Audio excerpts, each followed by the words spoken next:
আসসালামু আলাইকুম প্রিয় দর্শক, অন্য মঞ্চের আলাপ চাইতায় আপনাদের সকলকে আমন্ত্রণ জানাচ্ছি। এই মুহূর্তে আপনাদের সামনে কথা বলতে এসেছি একের পর এক পাকে পড়ে বিএনপি ক্ষমতা থেকে যাচ্ছে দূরে। এই প্রসঙ্গটি নিয়ে আপনাদের সামনে কথা বলবো। প্রসঙ্গটি নিয়ে বিস্তারিত আলাপ করবার আগে একটি খবর দিয়ে আমরা আলাপটা শুরু করতে চাই।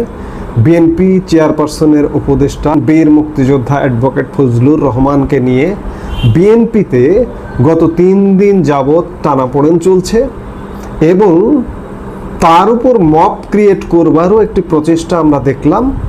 বিএনপি প্রথমত অ্যাডভোকেট ফজলুর রহমানকে শোকজ নোটিশ দিয়েছিল, যেদিন পাক উপপ্রধানমন্ত্রী ইসহাক দার বিএনপির প্রধান চেয়ারপারসন বেগম খালেদা জিয়ার সাথে সাক্ষাৎ করলেন। ঠিক সেদিনই বিএনপির একজন বীর মুক্তিযোদ্ধা অ্যাডভোকেট ফজলুর রহমানকে বিএনপি দলের পক্ষ থেকে কারণ দর্শানোর নোটিশ দেওয়া হয়েছিল। তার বিরুদ্ধে অভিযোগ জুলাই নিয়ে এবং জুলাই আন্দোলনকারীদের নিয়ে তিনি কটূক্তি করেছেন। এই অভিযোগে তাকে কারণ দর্শানোর নোটিশ দেওয়া হয়েছিল। বীর মুক্তিযোদ্ধা অ্যাডভোকেট ফজলুর রহমান আজকে তার কারণ দর্শানোর নোটিশের জবাব দিয়েছেন এবং নোটিশের সাথে সাথে বিএনপি নোটিশটি সন্তোষজনক হয়নি বিধায় এই অভিযোগে অভিযুক্ত করে অজুহাতে বীর মুক্তিযোদ্ধা অ্যাডভোকেট ফজলুর রহমানের বিএনপি থেকে যাবতীয় পদবি আগামী 3 মাসের জন্য স্থগিত করেছে।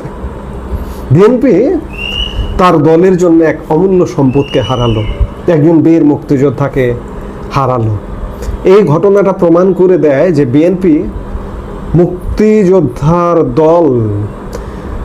বিএনপির প্রতিষ্ঠাতা প্রেসিডেন্ট জিয়াউর রহমান একজন বীর মুক্তিযোদ্ধা, একজন সেক্টর কমান্ডার ছিলেন, একজন খেতাবপ্রাপ্ত মুক্তিযোদ্ধা বীর উত্তম।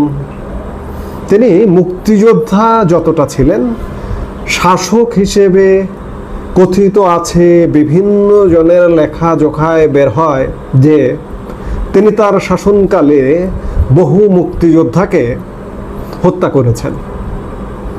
এক হাতে ব্রেকফাস্টের চামচ আর এক হাতে তিনি হত্যার নির্দেশে স্বাক্ষর করেছেন, এমন অভিযোগে অভিযুক্ত করেন সেই সময়ের বিদগ্ধজন, প্রত্যক্ষদর্শীরা। অনেকে এখন মারাও গেছেন। আজকে সেই বিএনপি 75 পরবর্তী বিএনপি বা জিয়াউর রহমানের বিএনপি ছিল ওই অবস্থায়। আজকে আর একটা ঘটনা ঘটেছে। ঘটবার পরে আজকে 24 বা 25-এর বিএনপি যেন মুক্তিযুদ্ধের চেতনা থেকে বের হচ্ছে এবং তাদের দল থেকে মুক্তিযোদ্ধাদেরকে বহিষ্কার করা হচ্ছে। অ্যাডভোকেট ফজলুর রহমানকে বহিষ্কার করাটা তারই একটি উজ্জ্বল দৃষ্টান্ত। অথচ দেখুন, বাংলাদেশে আওয়ামী লীগের অনুপস্থিতিতে মুক্তিযুদ্ধের চেতনাকে ধারণ করে, লালন করে, পালন করে বিএনপির আগামীর ক্ষমতায় যাওয়ার খুব বড় ধরনের একটি চান্স ছিল। কিন্তু কে বা কারা বিএনপিকে ফাঁদে ফেলে দিয়েছে, কে বা কাদের প্রেসক্রিপশনে বিএনপি মুক্তিযুদ্ধের চেতনাকে বাদ দিতে বসেছে। আমরা সাম্প্রতিক সময়ে পাকিস্তানের অতিথির সাথে বিএনপির সাক্ষাৎ, উষ্ণ অভ্যর্থনা, এই সব কিছু দেখছি। আবার একই দিনে বিএনপি একজন বীর মুক্তিযোদ্ধাকে শোকজ নোটিশ দিচ্ছে। বিএনপি আসলে লেসকাটাদের ফাঁদে পা দিয়েছে। আমাদের আরেকটি রাজনৈতিক দল আছে বাংলাদেশে, আমাদের বলতে বাংলাদেশে তারা রাজনৈতিক কার্যক্রম পরিচালনা করে, জামাতে ইসলামী বাংলাদেশ। এটি স্বীকৃত মুক্তিযুদ্ধ বিরোধী শক্তি, কাজেই তাদের লেসকাটা। আর বিএনপি মুক্তিযোদ্ধার দল, মুক্তিযোদ্ধার হাতে প্রতিষ্ঠিত দল। বিএনপিতে আমি আগেও বলেছি, বারবার বলি যে বহু মুক্তিযোদ্ধা এখনো পর্যন্ত আছেন, কিন্তু মুক্তিযোদ্ধার সম্মান রক্ষার্থে বিএনপির কোনো কার্যক্রম দেখছি না আমরা।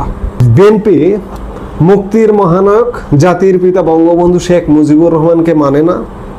বিএনপি অনেক কিছুই মানে না।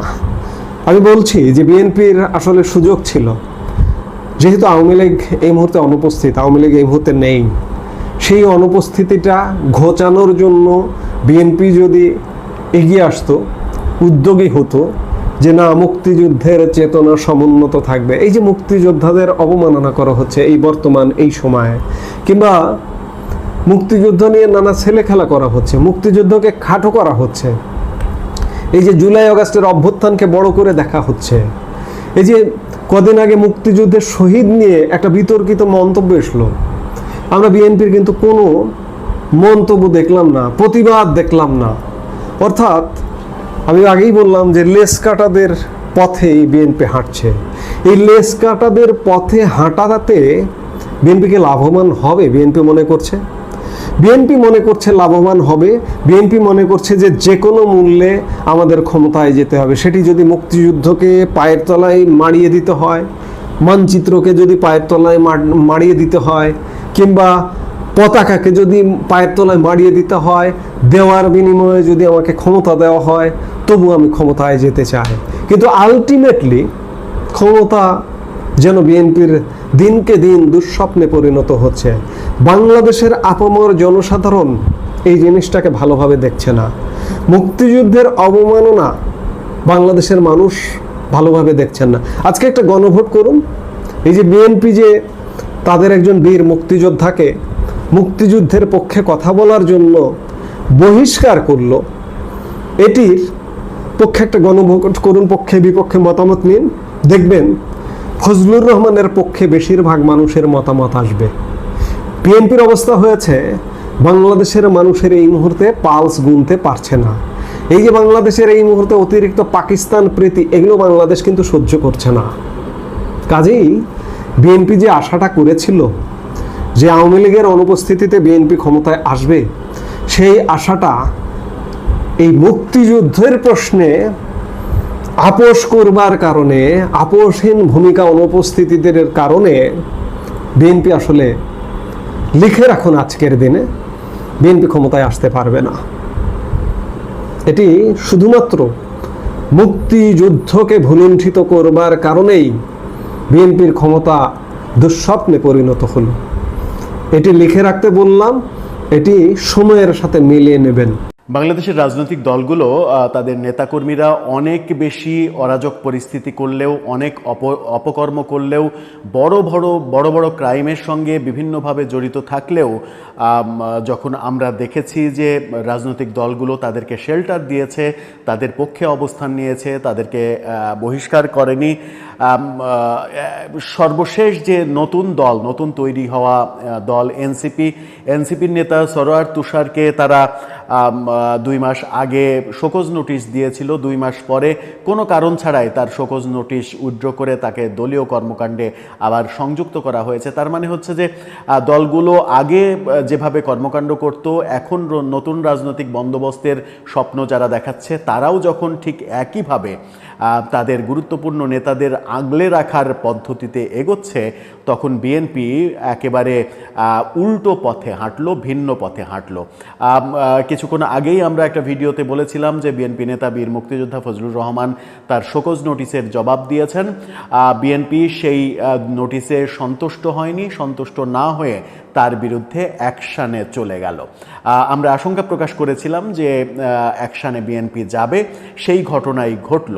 বিএনপি কি সঠিক রাজনীতিটা করলো, নাকি ভুল পথে এগোনোর ব্যাপার আমরা দেখতে পাচ্ছি? বিএনপির রাজনীতি কোন পথে এগোবে? তাহলে এরপরে কি রুমিন ফারহানার ক্ষেত্রে এমনটা ঘটবে? একটু আলোচনা করে বোঝার চেষ্টা করব বিএনপি ফজলুর রহমানকে নিয়ে আদতে কি বলতে চাইলো, কি সিদ্ধান্ত নিল, এবং পরবর্তীতে এর যে প্রতিক্রিয়া, সেই প্রতিক্রিয়াগুলো কোন দিকে যাবে। থাকবেন পলিটিক্স টিভির নিয়মিত আয়োজনে।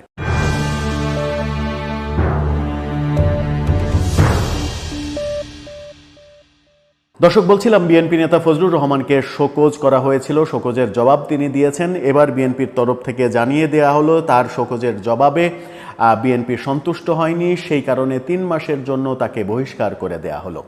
বিএনপি চেয়ারপারসনের উপদেষ্টা ছিলেন, সেই পদ তার থাকছে না। এমনকি বিএনপির যে সাধারণ সদস্য পদ, নর্মাল একজন সদস্য বিএনপির, সেটিও তার থাকছে না। অর্থাৎ আজকে এই মুহূর্ত থেকে ফজলুর রহমান আর বিএনপির কেউ নন। আগামী 3 মাস অন্তত তিনি বিএনপির আর কেউ নন, তেমনটাই চিঠির মাধ্যমে জানিয়ে দেয়া হলো।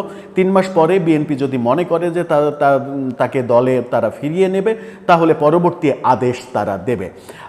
কিন্তু সেই ঘটনা ঘটার আগেই ফজলুর রহমান যদি এরকম সিদ্ধান্ত নিয়ে ফেলেন যে তিনি আর রাজনীতিই করবেন না, রাজনীতি থেকে অবসর গ্রহণ করলেন, সেরকম সিদ্ধান্ত আসলেও মানে চমকে যাওয়ার কিছু থাকবে না। গণমাধ্যম যেটা বলছে সেটা হচ্ছে যে বিএনপি নেতা ফজলুর রহমানের পদ 3 মাসের জন্য স্থগিত বলা হচ্ছে, মানে যখন আপনি পদ স্থগিত করবেন তিনি যে দায়িত্বে আছেন সেই দায়িত্বের জায়গা থেকে তাকে তার পদ স্থগিত করতে পারেন, অর্থাৎ চেয়ারপারসনের উপদেষ্টা আছেন সেই পদ স্থগিত করলেন। কিন্তু যখন আপনি সদস্য পদও খারিজ করে দেবেন তখন আর সেটাকে স্থগিত বলা যাবে না।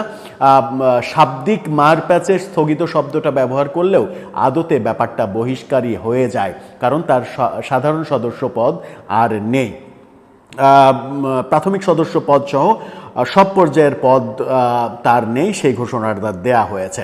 চিঠিতে বলা হয়েছে যে চিঠিতে তারকে এই আদেশ দেয়া হয়েছে সেখানে বলা হয়েছে গত 24 আগস্ট 2025 স্মারকে আপনার নামে কারণ দর্শানোর নোটিশ জারি করা হয়। আপনি কারণ দর্শানোর নোটিশের লিখিত জবাব না দিয়ে সময় বর্ধিত করার জন্য আবেদন করেন। আপনার আবেদনের প্রেক্ষিতে একদিন সময় বর্ধিত করা হয়। আপনি আজ কারণ দর্শানোর নোটিশের যে জবাব দিয়েছেন তা সন্তোষজনক নয়। এতে বলা হয়, তথাপিও বীর মুক্তিযোদ্ধা হিসেবে মুক্তিযুদ্ধে আপনার অবদান বিবেচনা করে কঠোর সাংগঠনিক ব্যবস্থা গ্রহণ না করে আপনার দলীয় প্রাথমিক সদস্য পদ সহ সব পর্যায়ের পদ 3 মাসের জন্য নির্দেশক্রমে স্থগিত করে দেয়া হলো। চিঠিতে আরও বলা হয়, এখন থেকে আপনি টক শো বা সামাজিক যোগাযোগ মাধ্যমে কথা বলার সময় দেশের মর্যাদা ও দলের নীতিমালা যাতে ক্ষুণ্ণ না হয় এবং দেশের জনগোষ্ঠীর ধর্মীয় অনুভূতিতে আঘাত যেন না লাগে সে বিষয়ে সদা সতর্ক থাকবেন। তার মানে বিএনপি মনে করছে যে ফজলুর রহমান ধর্মীয় অনুভূতিতে আঘাত দিয়েছেন এবং তিনি জুলাই আন্দোলনের বিরুদ্ধে কথা বলেছেন। কিন্তু ফজলুর রহমানকে আমরা দেখেছি শুধুমাত্র জুলাই আন্দোলন না, শেখ হাসিনার আমলেও বিএনপির যে একেবারে মুষ্টিমেয় 2-4 জন যারা কথা বলেছেন তাদের মধ্যে এই ফজলুর রহমান অন্যতম।